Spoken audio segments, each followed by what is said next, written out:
China's economy is still in recovery mode and is also in transition. So everything is just going to take time. Let's not forget that, first of all, China was the last to exit really the pandemic lockdowns, and Chinese households never got the kind of stimulus packages, government support that most other countries, especially in the US, UK, had. And, US, $5 trillion of support package? That wasn't there. The second is the transition to, let's say, less quantity, more higher quality, going for tech innovation. Think about the government stimulus package. Why are they kind of holding off? One is financial stability. Let's not repeat what happened after 2009. The second is China is in kind of transitioning to a new mode of higher value added. Let's invest in tech. Let's harness the resources to do high tech investment, renewables, and all that.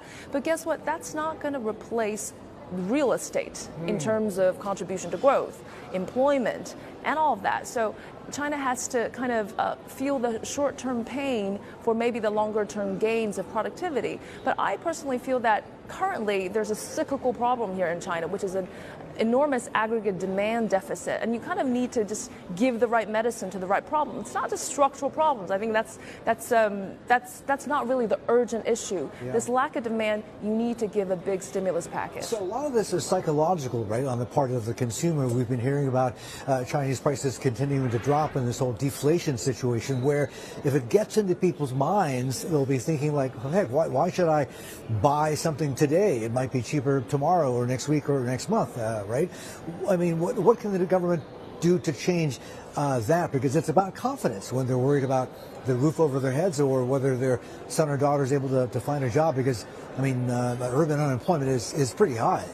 The perception of falling prices was largely in durable goods, cars, let's say. But I think we really exited out of that particular cycle. There was also a misconception, which is deflation is primarily driven by food, and in particular pork, and there was some cyclical features. I don't think China is really in a deflationary trap like Japan was, for instance, and now you're seeing kind of the prices slowly starting to rise again.